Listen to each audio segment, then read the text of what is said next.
I'm Heidi from Garden Crossings, and today I am going to be walking you through the perennial trial bed here at Walters Gardens. This is the Proven Winner Perennial Trial Bed, and I know there's not a lot of color here at the beginning of May, but the reason why I want to have this on video or documented is for those of you who follow along, I will be visiting this garden at least once a month so you can see the different plants that are blooming in the different seasons. This is a Zone 6 garden right now. It's the beginning of May, and if you just check back month to month or however I end up posting it, which will be at least once a month, if you want to create a garden that's always in color, kind of follow through with these videos to see what's blooming when. So enough of me talking, let's go take a look at this garden. So as I said, there's not a lot of color right now yet. It's the beginning of May, but I do think it's important to kind of see the structure and the bones of the garden even before it's in its full glory.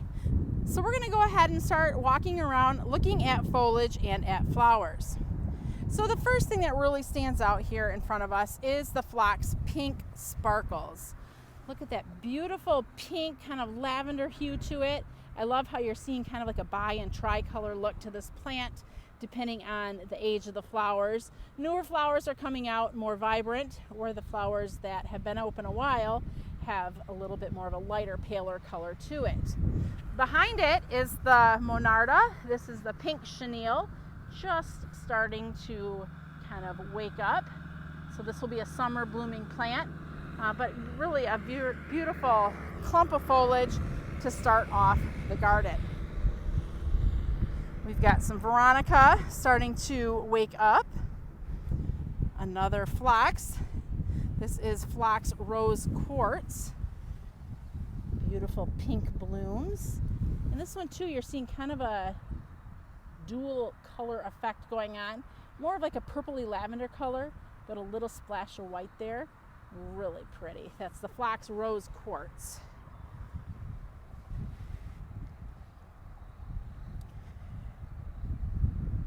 Right up front here is the Veronica Pink Potion. The foliage is just starting to emerge. Behind it, we're going to look at that woody chunk of a spot.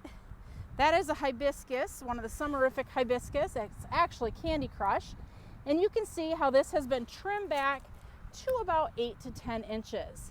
This is one of the last plants to emerge in the spring, so don't worry if your hibiscus haven't started to sprout. Give them time. But I'm going to go in closer because this one actually is starting to show signs of sprouting. Do you see that little splash of green there? And in there, it's slowly starting to wake up.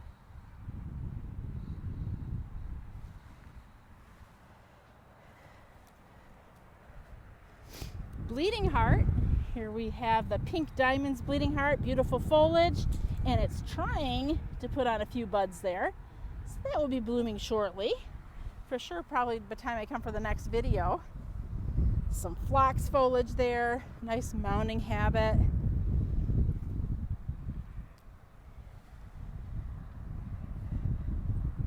Baptisia starting to wake up. It's about 10 inches tall right now. That usually blooms by the end of May in this garden. The ornamental grasses, they've all been trimmed back to about 10 inches. Looks like they just took a hedge trimmer and went straight across. That's what we do. Sedum Lemon Jade starting to emerge. Opening Act Phlox. This is Opening Act White. Not that it matters at this stage, but you can see all that beautiful foliage. This is kind of a lightly spreading type phlox. Beautiful clump of daylily foliage there. Here we have the Nepeta Cat's Meow. Nice mounding habit. I'm seeing buds on it.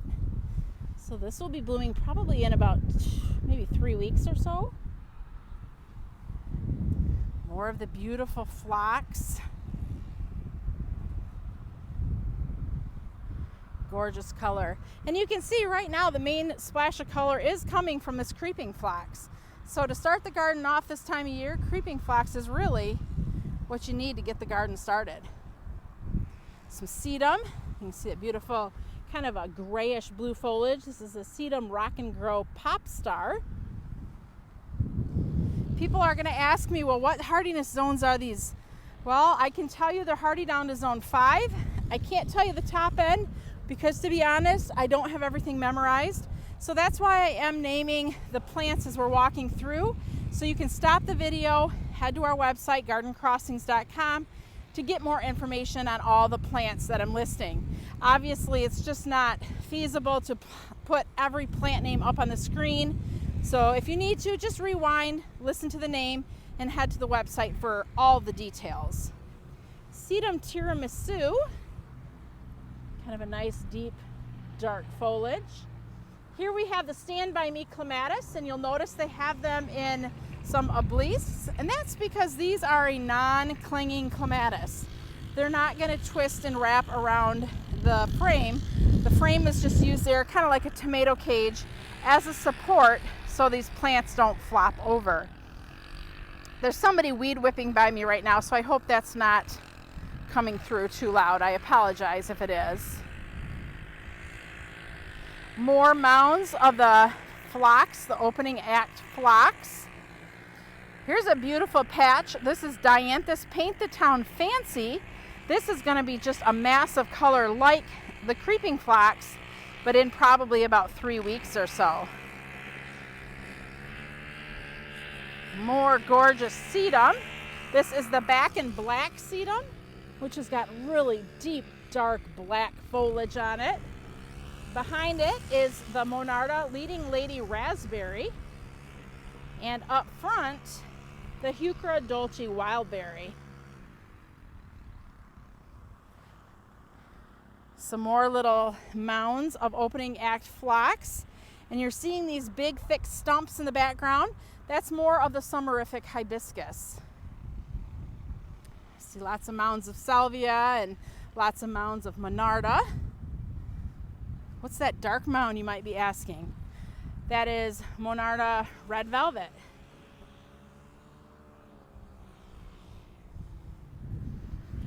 Monarda Pink Chenille.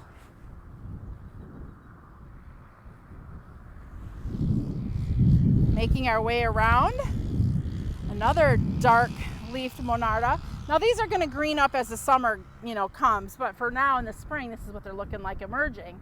This is Monarda Leading Lady Plum. Next to it is a new plant that we should have by the end of the summer. This is an Artemisia Silver Lining with that beautiful splash of silver. A nice mounding ground cover. That's a perennial.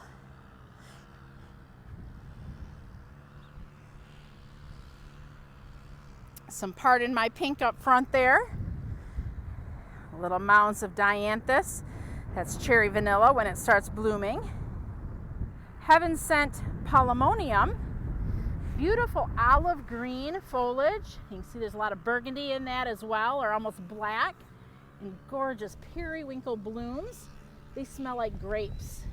This is a wonderful, beautiful plant for shade to part shade to full sun gardens, and it smells amazing. Some more Heuchera there. Behind the Heuchera are some Shasta daisies. It's always kind of this time of year you feel like, do you show the garden or not? Because it's just, some things look okay, other things still look winter tired. But I think we all know that gardens look winter tired, but then they turn out beautiful once summer gets here. Sedum Coral Jade. Look at those beautiful little mounding balls. Those will be great late summer color. Dianthus Paint the Town here, low growing, and it's going to have beautiful red flowers when it starts to bloom. The chartreuse that you're seeing there, that is the Oregano Drops of Jupiter. That plant, I will kind of give you a warning, and I think you can see it here for yourself, definitely is a plant that spreads. It gets beautiful flowers on it, but make sure when you're planting it that you're planting it in an area that you can allow for it to spread, as you're seeing here. We've got some Anstonia String Theory just starting to open or sprout from the ground. It's got great fall foliage. Ornamental grasses that have been trimmed back. That's Lemon Squeeze. Some more opening act phlox. I think it's real interesting, like how the opening act phlox has a lot of foliage going on right now, as well as the daylilies. And this opening act phlox is just gorgeous. It blooms earlier than other tall phlox. So if you're looking to extend your phlox season, opening act would open earlier, kind of like the name implies, than what do your normal tall phlox. Here's a huge patch of Dianthus Paint the Town Magenta. That's going to be gorgeous. Can you imagine that mass of magenta blooms? Oh, that's going to be so beautiful. Some more daylilies. Heuchera Dolce Spearmint up in the front there. Penstemon Midnight Masquerade with its deep, dark burgundy foliage. That's going to be a great plant once it starts blooming with its pink flowers. There's some more of the Stand By Me Clematis. You can see how they're caged. Again, that's to give them support. You can also plant these between other perennials. That will give them support so they don't fall over.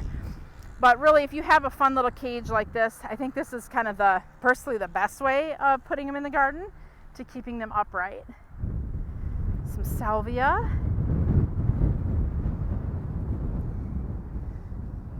Heuchera. This is Primo Wildberry.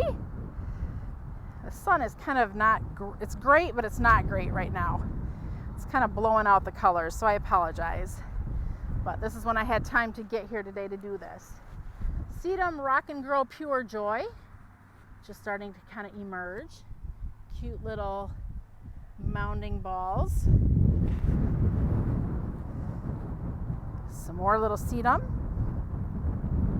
The grass is starting to come up back there a little bit. And actually, that's not even grass. It looks like it could be grass, but that's Nephofia.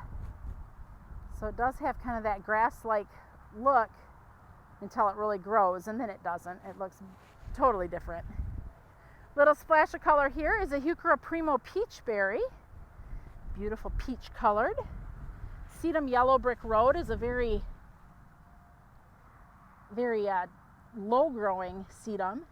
Just really hugs the ground there.